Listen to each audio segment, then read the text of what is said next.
Hey guys, Thomas Klusman here from SDR Accelerator. If you don't know me, I am an account executive at MongoDB. I got here because I was just really hungry to become an AE.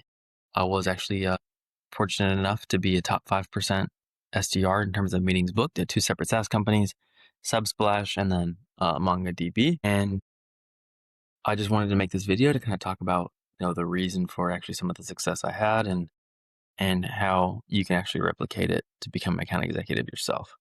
I know that so many reps are like stuck in what I call SDR purgatory, or they're new and they just want to become an account executive for various reasons. But for many reasons, but like it can be tough because a lot of factors are seemingly out of your control.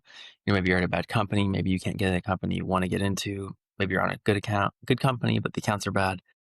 And so it can just be really frustrating. And so I just wanted to make a video on honestly, just sharing my perspective on how you can actually fast track and accelerate your path to account executive. At least one of the ways to do so. And there's a lot of factors that go into it, which is what all my content's about. But I know that the earning potential of AEs is on average 130K. It's like an SMB, that first AE role is 130K. SDRs around 75K. And so the delta there is like $55,000, which $55,000 a lot, and especially the jump from 75 to 130, the lifestyle difference that can make is pretty massive. For example, if you're a father, it allows you to actually, you won't have a ton of money, but it allows you to provide for your family, and your wife can suddenly be a stay-at-home mom. You can start saving for a house, whereas when you're making 75 and you want to invest some of it, it doesn't leave much left over for anything else. You can't buy a house, all that stuff. So anyways, I think the jump to 130 is massive. And just one more thing to keep in mind, and maybe this is obvious to you already, but again, I'm going off the dome. I don't have anything recorded. I'm just kind of spitballing into the camera, get some reps in, and mostly it just takes way too long to try to write a script and all that stuff. So I'm just kind of spitballing wisdom. But your living expenses are going to stay the same no matter where you're at. And so, it's not true. If you move to a more expensive city, it'll be a little more. But the point is let's say it costs you 50 grand a year to survive. And then let me do some real math real quick. Let's say you make 70K after taxes. That's 20K extra you have beyond your survival to do whatever you want. Now, let's say you go from 70 to 140 in your income after taxes, doubles. You actually, in many ways, are more than doubling what you can afford, right? What you can do with that extra cash. Because if your cost of living is still 50 and now you're making 140, the delta there is 90K. So you went from a delta of 20, like an excess of 20 to 90, which is really a 4.5x excess, right? The jump from 70 to 100 and 140, the double, even though you double your income, you really 4.5x your excess cash. And so all that to say, that's why promotions are so huge, is because the entire promotion is excess on top of your cost of living. And so anyways, just random math. What did I say in this video I was going to cover? Oh yeah, how to promote to AE. And so I'm just going to leave you with one tip for this video, but there's a lot to it. And I think there's a lot of stuff on content out there that's saying well, you need to be precise with your messaging. You need to be really targeted and really accurate with all your stuff. And volume doesn't matter that much anymore. That's just not true. I think it sounds nice to say you don't have to do a lot of volume, and it sounds nice to say I want to be super strategic. Not to say that being strategic doesn't matter, but I just want to emphasize especially when you're starting out, but even throughout, just do a ridiculous amount of volume, ridiculous amount of cold calls, emails, and LinkedIn. And there's many reasons for that. One is messaging matters, but it's not nearly as important as people say. And my evidence for that is the fact that I've had lots of bad cold calls to the right person, and it results in a meeting where I've also had many good cold calls to the wrong person. It doesn't result in the meeting. And so talking to the right person is far more important than having the perfect messaging. And volume is the way to actually increase the likelihood that you talk to the right person. So that's one thing, right? It's just you do more outreach, you just find more of the right people. And you can only find so many right people when you're spending forever crafting your messaging. And yeah, AI. Side note, right now this might change, but right now the AI messaging isn't even that good. That's just like a side note because it just like will scrape someone's LinkedIn profile and be like, "Hey, I saw you are doing this, this, and this," and it just looks like AI wrote it. So, anyways, that's just one little side tangent, but like volume matters so much more than quality, especially starting out, because you just have to find the right people. It's like you're fishing. It's like you're going fishing in a pond, and there's like, what do you think would be better to have one line with really good bait, or 1,000 lines with mediocre bait?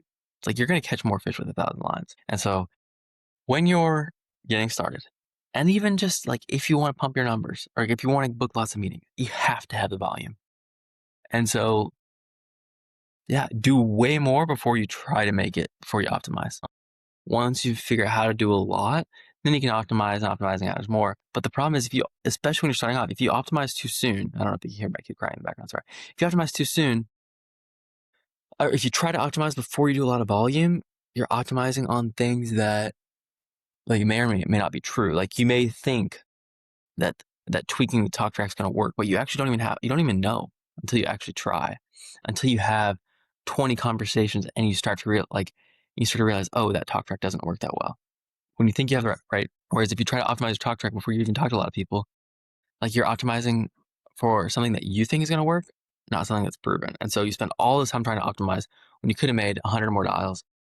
And so I hope I'm communicating this point effectively, but the point I'm trying to get across is like the thing that made me so successful at both companies is I just did probably 2 or 3 times as much volume, cold calls, as everybody else, and adding new contacts as everybody else. And in time, I worked on my messaging. I read all the articles that talk about how you craft the perfect message and all that stuff. And that stuff's important. And the nice thing is you can only have to learn it like one time to really get it down. But the point is like do insane amount of volume, especially because like you'll learn faster too. I think Alex Hormozi talks about this. But if you did, let's do some other rather quick. If you did 10 hours once a week in something, 10 hours of cold calling once a week versus 40 hours in 1 week, it's 40 hours total, you'll actually learn more in the 40 hours in 1 week because the feedback, all the feedback is so close together. And when you fail, you're going to fail way faster and you'll learn way more. And so you just learn way more, way faster. And in a week, you can learn what would have taken you a month. You can learn more than what would have taken you an entire month to learn. And so early on, doing so much volume, you'll fail a ton, of course, but that's how you'll learn. And then the way that your learning works is like, you want to succeed, you miss the mark, you get disappointed because you missed the mark and because you failed. And so then you don't like that feeling of losing. So then next time you'll do something different. And so that's basically how learning works is you'll try to do something, you'll fail, you'll not like that feeling of failed, so you'll try something new. You might fail again, you'll hate that feeling again, so you try something new, fail again, try something new, boom, until eventually it sticks into what actually works. But to figure out what works, you need trial and error. That's just what learning is. Actually, that's not what learning is, but like you learn through trial and error. And so by getting a lot of that trial and error done and getting a lot of basically what you're trying to do is you're trying to get a lot of the mistakes out of the way early. And so the volume is the way that you get those mistakes out of the way. And like I said, if you condense, and so the more volume you do, the more mistakes you'll make, which I mean, you'll get to the successes faster and everything will just click sooner and you'll be able to hit the ground running. Meaning where like, where if they give you a 3-month ramp plan in terms of like, I want you to do this much by 3 months, why not do that by month 1? There's no reason not to. So just go full on execute month 1, try to get your entire ramp out month 1. That's just an example of something I recommend. Do more, do a ton of it. Don't overanalyze. But that's my message early on is just like, especially as you're starting out, is just crank the volume and you'll find a lot of success. You'll learn faster and then you can optimize on the back end after you like learn how to do lots of volume and learn how to make 200 cold calls a day and get used to rejection, etc. So that's my message. Do tons of volume. It will, even in the AI world where people say volume doesn't matter, volume still matters. You learn fast. And also cold calling. Cold calling, it still works. Even though there's all these phone screens and stuff, a lot of people aren't screening their phones. And so that's just the advice I have. Lots of volume, heavy on the cold calling, but do whatever channel you like the most. You can do tons of volume in email. You can do tons of volume in LinkedIn. Sure, AI is making email inboxes more filled, but if you find the right person who has the pain that your product solves, like they'll be interested in taking a meeting. So that's all I got for now. I'll try to upload one of these videos once per week. I'm sure it'll get better because this one was pretty terrible. I can feel like I was kind of like scatterbrained. I'm just trying to learn how to do this, but yeah, it's kind of fun just talking into a camera. And yeah, I hope to make some clips from it, throw it on YouTube, but just get better at like just making content. But anyways, talk to you hopefully next week and have a good one.